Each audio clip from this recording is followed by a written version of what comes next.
فمن كان يرجو لقاء ربه فليعمل عملا صالحا ولا يشرك بعبادة ربه أحدا. Bismillahirrahmanirrahim. Assalamualaikum warahmatullahi wabarakatuh. Alhamdulillahirabbil alamin. Wa bihi nasta'inu ala umuri dunya waddin. Asyhadu an la ilaha illallah wa asyhadu anna Muhammadan abduhu wa rasuluh. Allahumma shalli ala Muhammad wa ala ali Muhammad. Ya ayyuhalladzina amanu taqullaha haqqa tuqatih wa la tamutunna illa wa antum muslimun. Ikhwani wa akhwati rahimani wa rahimakumullah. Alhamdulillah kita berjumpa kembali pada kajian manajemen qalbu, dan ini adalah pertemuan yang kelima.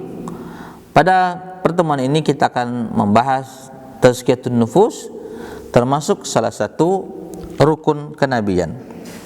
Baik, ikhwani wa akhwati rahimani wa rahimakumullah, sesungguhnya penyucian jiwa manusia, pembersihannya dari setiap kotoran dan peningkatannya menuju kemuliaan akhlak merupakan salah satu tujuan penting diutusnya Nabi Muhammad sallallahu alaihi wasallam ketika terputus pengiriman rasul-rasul. Sebagaimana firman Allah Subhanahu wa taala, "Kama arsalna fikum rasulan minkum yatslu 'alaikum ayatina wa yuzakkikum wa yu'allimukumul kitaba wal hikmah wa yu'allimukum ma lam takunu ta'lamun." Sebagaimana kami telah menyempurnakan nikmat kami kepada kalian, kami telah mengutus kepada kalian rasul di antara kalian yang membacakan ayat-ayat kami kepada kalian dan menyucikan kalian dan mengajarkan kepada kalian Alkitab dan Al-Hikmah, yaitu As-Sunnah, serta mengajarkan kepada kalian apa yang belum kalian ketahui. Dan Allah Subhanahu wa taala yang Maha Mulia juga berfirman, "Laqad mannallahu 'alal mu'minin idz ba'atsa fihim rasulan min anfusihim yatslu 'alaihim ayatihi wa yuzakkihim wa yu'allimuhumul kitaba wal hikmah wa in kanu min qablu lafi dhalalin mubin." Sesungguhnya Allah telah memberi karunia kepada orang-orang yang beriman, orang-orang mukmin, ketika Allah Subhanahu wa taala mengutus di antara mereka seorang rasul dari golongan mereka sendiri yang membacakan kepada mereka ayat-ayat Allah, Al-Quranul Karim, membersihkan jiwa-jiwa mereka, tazkiyatun nufus, dan mengajarkan mereka Alkitab, yakni Al-Quran, dan Al-Hikmah, yakni Sunnah. Dan sesungguhnya sebelum kedatangan Nabi SAW, mereka adalah benar-benar dalam kesesatan yang nyata. Dan firman Allah yang lain, Allah Subhanahu wa taala berkata, "Huwallazi ba'atsa fil ummiyina rasulan minhum yatslu 'alaihim ayatihi wa yuzakkihim wa yu'allimuhumul kitaba wal hikmah wa in kanu min qablu lafi dhalalin mubin." Dan dialah yang mengutus kepada kaum yang buta huruf seorang rasul di antara mereka yang membacakan ayat-ayat Allah kepada mereka, menyucikan mereka, tazkiyatun nufus, dan mengajarkan kepada mereka kitab dan hikmah, yakni sunnah. Dan sesungguhnya mereka sebelumnya benar-benar dalam kesesatan yang nyata. Karena itu ikhwani fillah wa akhwati fillah, tazkiyatun nufus ini menjadi salah satu rukun dakwah bapak kita, yaitu Ibrahim alaihissalam, sebagaimana yang dikisahkan oleh Allah Subhanahu wa taala, "Rabbana wab'ats fihim rasulan minhum yatslu 'alaihim ayatika wa yu'allimuhumul kitaba wal hikmah wa yuzakkihim innaka antal azizul hakim. Rabbana waj'alna muslimaini laka min dzurriyyatina ummatan muslimatan lak wa arina manasikana wa tub 'alaina innaka antat tawwabur rahim." Ya Tuhan kami, ini doa Ibrahim alaihissalam, jadikanlah kami berdua, yaitu anaknya Ibrahim dan anaknya Ismail alaihissalam, orang yang tunduk patuh kepada Engkau, dan jadikanlah di antara anak cucu kami umat yang tunduk dan patuh kepada Engkau, dan tunjukilah kepada kami cara-cara dan tempat-tempat ibadah haji, dan terimalah taubat kami, sesungguhnya Engkaulah yang maha penerima taubat dan maha penyayang. Ya Tuhan kami, utuslah untuk mereka seorang rasul dari kalangan mereka, yang nanti adalah Muhammad sallallahu alaihi wasallam, yang akan membacakan kepada mereka ayat-ayat Al-Quran, yakni Alkitab, dan Al-Hikmah, yakni Sunnah, serta menyucikan mereka. Tazkiyatun nufus, sesungguhnya Engkaulah ya Allah yang Maha Kuasa lagi Maha Bijaksana. Oleh karena itu ikhwani fillah wa akhwati fillah, inilah agama dan wasiat Nabi Ibrahim alaihissalam dalam membentuk umat Islam, dan tidak ada yang lebih benar perkataannya selain firman Allah Subhanahu wa taala. Dan Allah Subhanahu wa taala berfirman, "Wa man yarghabu an millati Ibrahim illa man safiha nafsah wa laqad istafainahu fid dunya wa innahu fil akhirati laminas shalihin. Idz qala lahu rabbuhu aslim qala aslamtu lirabbil alamin. Wassa biha Ibrahim banihi wa Yaqub ya baniya innallaha astafa lakumud-din fala tamutunna illa wa antum muslimun."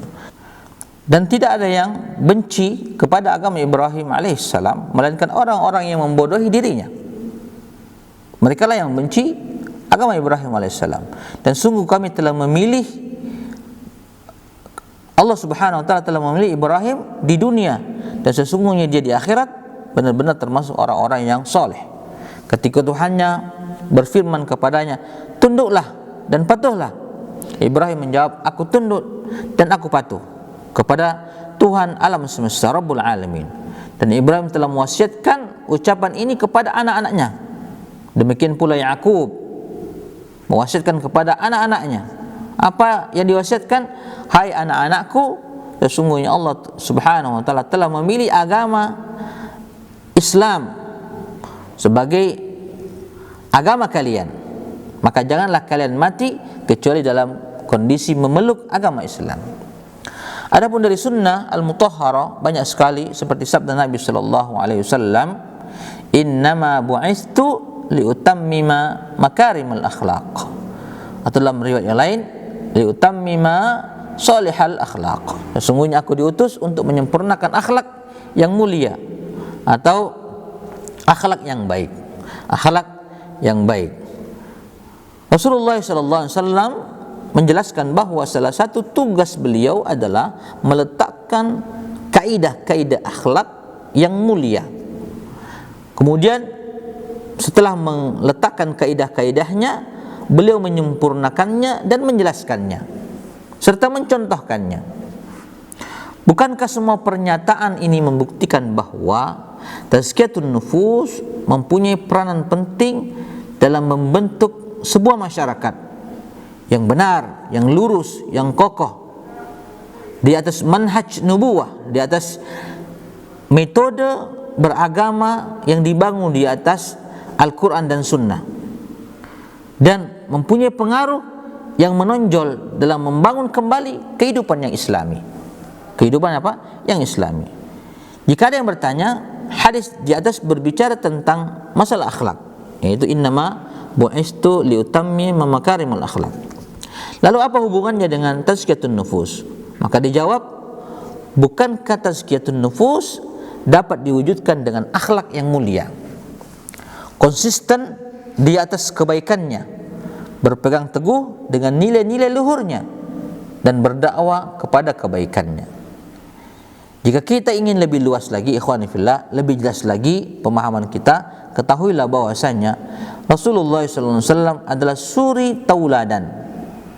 Beliau sallallahu alaihi wasallam bergaul di tengah-tengah masyarakat dengan akhlak yang mulia.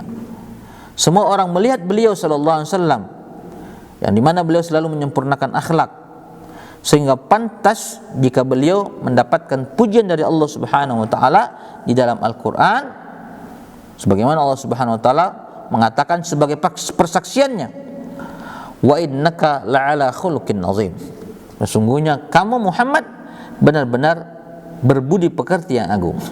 Perhatikan ikhwani fillah wa akhwati fillah, ayat ini, wa innaka la'ala khuluqin azim. Sesungguhnya engkau Muhammad benar-benar berada di atas akhlak yang agung, budi pekerti yang agung. Allah Subhanahu wa taala tidak mengatakan wa innaka ladzu khuluqin azim, sesungguhnya engkau memiliki. Tapi Allah mengatakan apa? Di atas.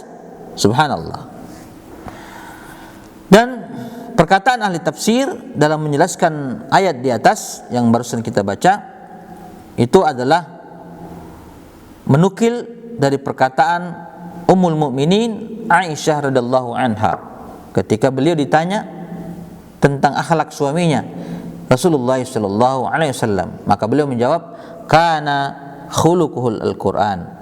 Kana khuluquhul Quran. Akhlak beliau adalah Al-Quran.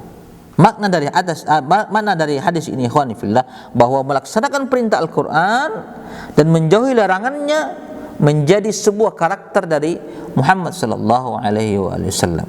Artinya kecenderungan beliau adalah mengikuti seluruh perintah di dalam Al-Quran, menjalankan seluruh kewajiban-kewajiban yang ada dalam Al-Quran, dan menjauhi seluruh apa yang dilarang oleh Al-Quran. Jadi apa saja yang diperintahkan Al-Quran pasti beliau laksanakan, dan apa saja yang dilarang oleh Al-Quran pasti beliau jauhi. Ini semua adalah akhlak beliau, gambaran daripada akhlak beliau yang beliau miliki. Ikhwani wa akhwati rahimani wa rahimakumullah, maka tidak ada satu akhlak yang baik dan terpuji melainkan Rasulullah SAW pasti menyandangnya, pasti memilikinya. Karena tidak ada cita-cita baginya melainkan mendapatkan ridha Allah Subhanahu wa taala. Itulah cita-cita terbesar daripada Rasulullah SAW. Akhirnya terkumpullah akhlak mulia pada diri beliau sallallahu alaihi wasallam, yang mana beliau pun diutus untuk menyempurnakannya. Dengan ini jelaslah bahwa akhlak mulia yang dimiliki oleh Rasulullah sallallahu alaihi wasallam adalah agama itu sendiri. Agama itu sendiri. Jadi dengan melaksanakan perintah dan menjauhi larangan secara mutlak, sehingga benar-benar bersegera untuk melaksanakan sesuatu yang dicintai oleh Allah, yang diridhai oleh Allah Subhanahu wa taala, dan menjauhi segala yang dibenci dengan lapang dada. Inilah hakikat dari sebuah ketakwaan, yaitu mengerjakan seluruh perintah Allah, kemudian meninggalkan seluruh larangan Allah dengan lapang dada. Dengan lapang dada. Inilah hakikat daripada ketakwaan. Rasulullah SAW adalah manusia yang paling baik, yang paling sempurna akhlaknya, maka tentu paling baik takwanya, paling sempurna takwanya, paling takut kepada Allah Subhanahu wa taala, dan paling mengenal Allah Subhanahu wa taala. Inilah hakikat daripada tazkiyatun nufus. Baik ikhwani wa akhwati rahimani wa rahimakumullah, ini yang bisa kita bahas pada kali ini. Mudah-mudahan bermanfaat. Insyaallah kita akan berjumpa kembali pada pertemuan berikutnya. Kita tutup dengan kafaratul majlis. Subhanakallah bihamdika asyhadu an la ilaha illa anta astaghfiruka wa atubu ilaik. Assalamualaikum warahmatullahi wabarakatuh.